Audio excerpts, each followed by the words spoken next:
Assalamualaikum, halo teman-teman semua, sehat-sehat semua ya. Semoga teman-teman semua sehat dan bahagia selalu. Kali ini aku pakai baju sedikit formal ya, karena aku mau bicarakan mengenai istri yang resign dari kerjaan. Jadi banyak nih ya cerita di luar sana membahas mengenai ibu rumah tangga versus ibu bekerja. Mana yang lebih baik? Tentunya semua ada konsekuensinya dan ada ya plus minusnya ya.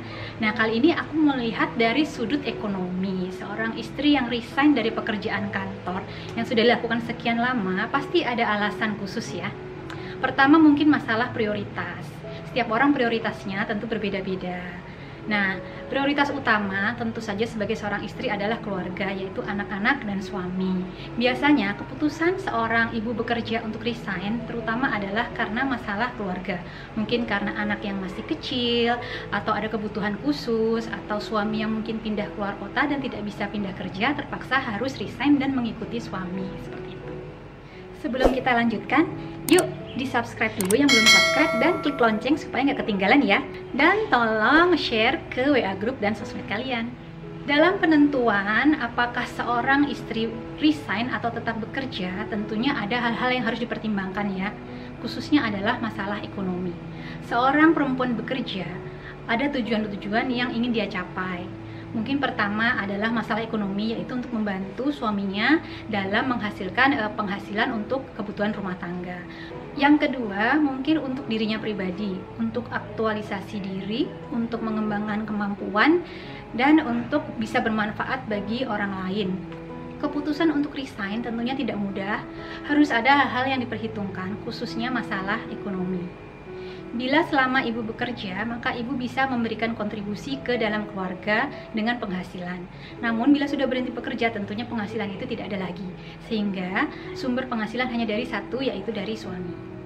Pertama, kita harus membuat semacam daftar, yaitu apa sih plus dan minusnya ibu bekerja dan ibu tidak bekerja. Misalnya, seorang ibu bekerja dan anaknya anak sekolah tentunya harus memakai antar jemput dan ada biaya untuk antar jemput. Dan si ibu bekerja sendiri ada biaya transportasi, pulang pergi, dan biaya tol.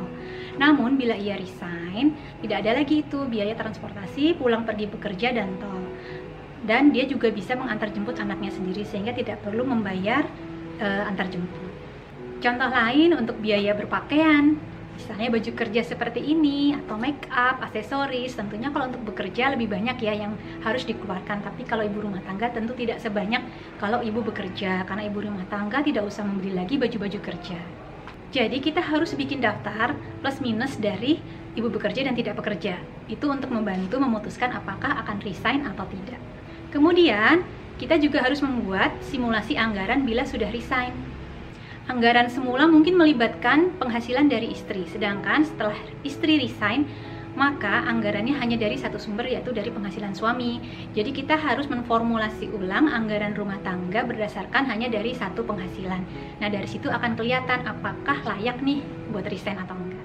Saat kita membuat anggaran, harus jelas pos-posnya, peruntukannya untuk apa aja. Apakah dari semua pos yang kita susun ini bisa ditutup oleh penghasilan suami saja? Nah, kalau tidak, bagaimana solusinya? Itu tentunya juga harus jadi satu pertimbangan. Selain menata ulang anggaran, kita juga harus menata rekening nih. Selama bekerja, seorang ibu kan pasti punya penghasilan sendiri dan dia pasti punya rekening sendiri ya. Walaupun seorang istri sudah tidak lagi bekerja, dia harus tetap memiliki rekening khusus untuk kebutuhan pribadinya. Ini adalah satu kunci utama untuk seorang ibu bekerja yang kemudian resign. Dia harus tetap memiliki rekening sendiri untuk kebutuhan pribadi. Jadi ini harus masuk ke pos anggaran ya. Harus ada kesepakatan untuk menyisihkan sejumlah uang yang digunakan sebagai kebutuhan pribadi sang istri. Karena selama ini kan mungkin kebutuhan pribadi itu bisa dipenuhi dari penghasilan istri. Jadi seorang istri yang tidak bekerja lagi tentunya harus punya rekening khusus untuk dirinya sendiri, yaitu untuk kebutuhan pribadinya. Selain itu juga untuk dana darurat dan untuk investasi. Jadi dalam suatu rumah tangga, entah ibunya bekerja atau tidak, harus ada rekening-rekening yang khusus peruntukannya. Contoh ini ya, pertama adalah rekening untuk kebutuhan keluarga. Kedua, rekening untuk pribadi masing-masing suami punya dan istri punya.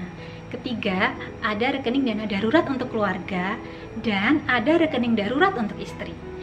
Kemudian, rekening satu lagi adalah rekening investasi untuk keluarga dan rekening investasi untuk istri sendiri.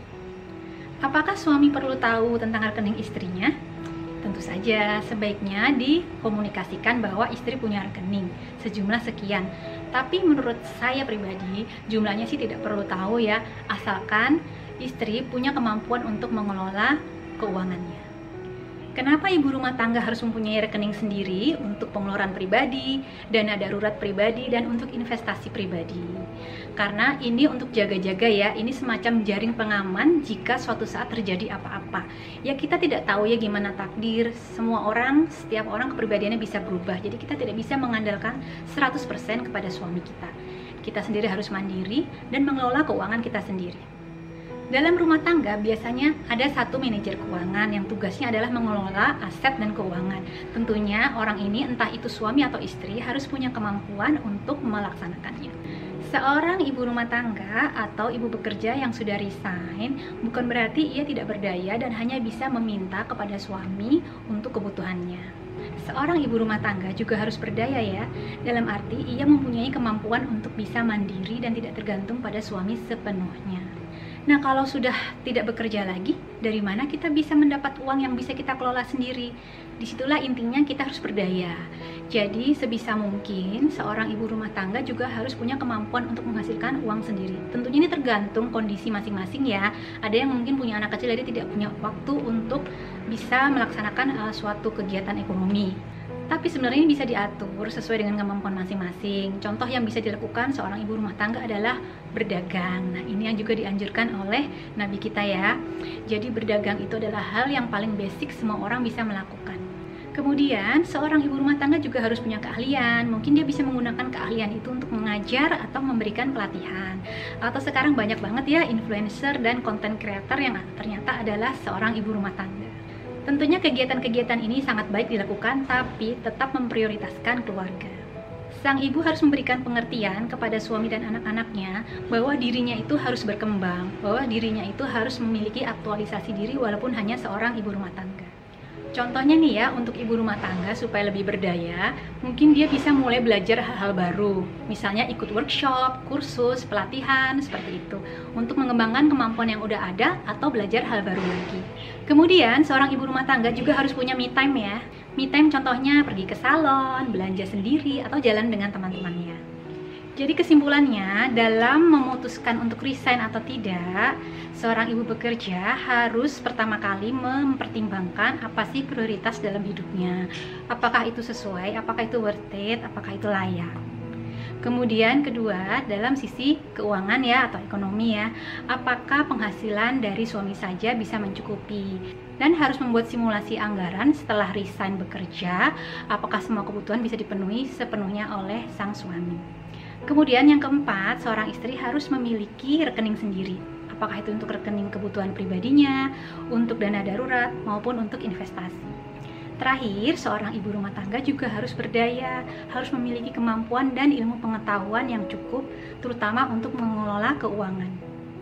Terima kasih sudah nonton videoku sampai habis, semoga bermanfaat. Jangan lupa subscribe, like, comment, and share ke WA group dan sosmed kalian. See you!